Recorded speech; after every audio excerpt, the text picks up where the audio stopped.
আমি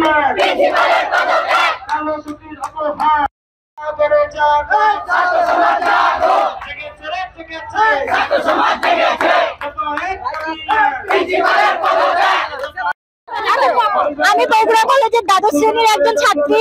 আমাদের কলেজে অনেক অনৈতিকতা হয়।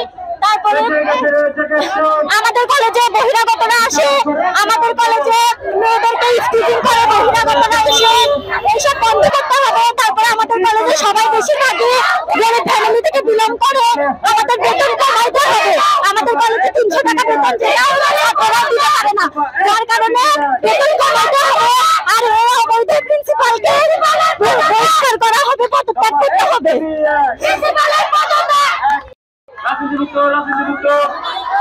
আসসালামু আলাইকুম, আমি মোহাম্মদ মুকসিদুল হৃদয়, ইন্টার সেকেন্ড ইয়ারে বগুড়া কলেজের ছাত্র। আমাদের দাবি সমূহ হলো প্রথমত প্রিন্সিপালের পদত্যাগ। ইতিমধ্যে আমরা বিভিন্ন প্রিন্সিপালের পদত্যাগের যে কারণগুলো আপনাদের সামনে তুলে ধরেছি, এবং দ্বিতীয়ত রাজনীতি ব্যক্তিগত, এটা পার্সোনালিটি, কিন্তু রাজনীতি মুক্ত আমরা কলেজ চাচ্ছি। তৃতীয়ত নিরাপত্তা নিশ্চিত করতে হবে এবং কোনো মেয়ে সবারই যেন ইফটিজিং এর শিকার নয় সেদিকে কঠোর নিরাপত্তা দিতে হবে, ব্যবস্থা করতে হবে। 4 নম্বর, অতিরিক্ত যে বেতন এবং সেজন আদায় অনিয়মিত হয়েছে সেগুলো সুষ্ঠুভাবে বিচার করতে হবে। পঞ্চমত, কলেজ গেট নির্মাণ করতে হবে এবং সাথে সিকিউরিটি ব্যবস্থা নিশ্চিত করতে হবে।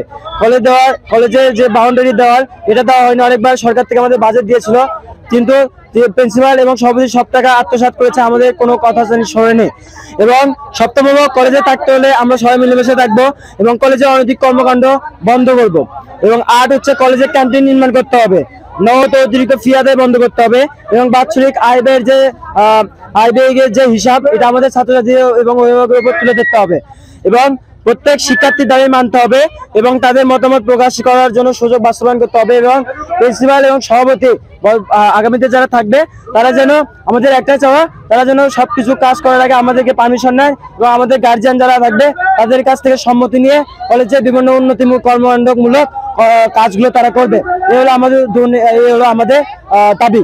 এবং আমি কথা বলতে যাচ্ছি, এবং আমি অধ্যক্ষের যে অবৈধ নিয়োগের যে কথাটা, এটা আমি বলতে যাচ্ছি। এটা হলো বগুড়া কলেজের অধ্যক্ষের অবৈধ নিয়োগ, দুর্নীতি, অনিয়ম, অর্থ লুটপাট ও সত্যের যা আংশিক যে চিত্র, এবং সবগুলো প্রুফ আমরা ইতিমধ্যে জেলা প্রশাসক, সিভিল সার্জন এবং সেনা প্রধান সবাইকে আমরা দিয়েছি। তো জনাব একে মইনুদ্দিন জামান আমাদের ছিল প্রিন্সিপাল, তিনি একে মইনুদ্দিন মাউসি প্রত্যেক নিয়োগ স্থগিত থাকাকালীন সময়ে বিধির বহির্ভূতভাবে অধ্যক্ষ পদে বগুড়া কলেজে নিয়োগপ্রাপ্ত হন।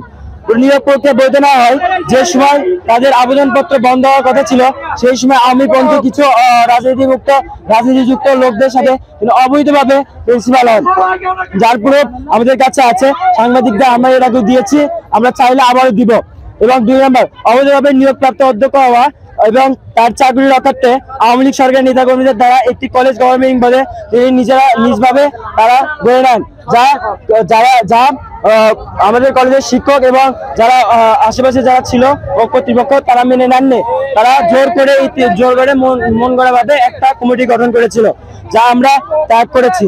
কিন্তু কলেজটি ডিগ্রি কলেজ না হওয়া সত্ত্বেও অধ্যাপক গ্রেড 4 বেতন ভাতা উত্তোলন করেন, যা সম্পূর্ণরূপে বিধি বহির্ভূত। আপনারা জেনে রাখবেন, আমাদের কলেজে ডিগ্রি কলেজে তিনি যদিও ভাতা নেন, বেতন নেন, ডিগ্রি কলেজে কোনো ক্লাস ইতিমধ্যে এখনো চালু হয় নাই।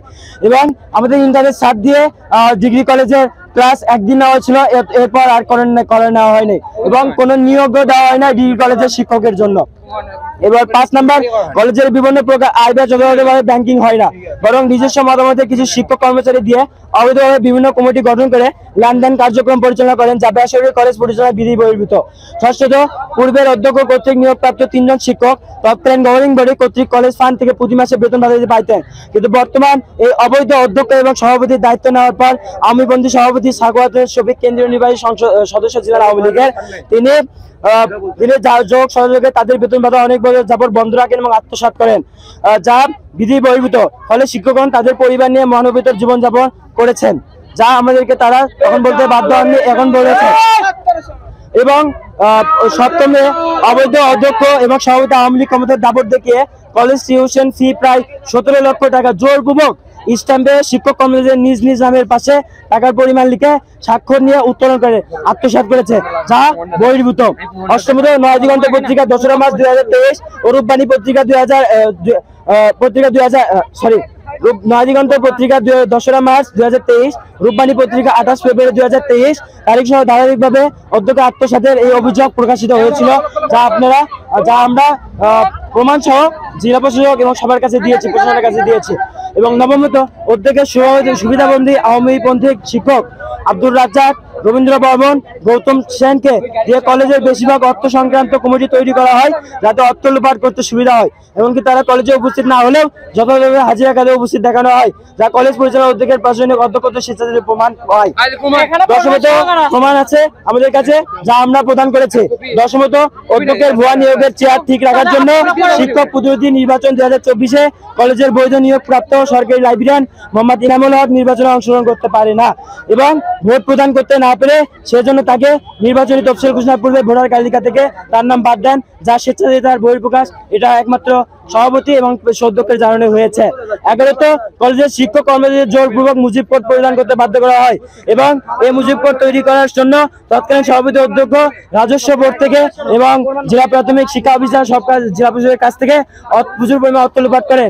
এই ডিজিটাল সর্বশেষ আমাদের সর্বশেষ দাবি হচ্ছে আমরা এই প্রিন্সিপালের পদত্যাগ এবং যে টাকা আমাদের কলেজ বার থেকে লুটপাট হয়েছে সেই লুটপাটের টাকা আমাদের কলেজে ফিরে আনতে হবে এবং আমরা চাই সকলে শান্তিপূর্ণ, রাজনীতি মুক্ত এবং সন্ত্রাস মুক্ত, জঙ্গি মুক্ত, মাদক মুক্ত ক্যাম্পাস চাই। এটাই আমাদের আগামী লক্ষ্য এবং সেই হিসেবে যতক্ষণ না এর বাস্তবায়ন হয়েছে এবং আমাদের যে গেট এবং সিকিউরিটি ব্যবস্থার কথা আপনাদেরকে আমরা বলেছি ইতিমধ্যে, সেটা যেন বাস্তবায়ন হয়, এর জন্য এটা আমাদের দাবি।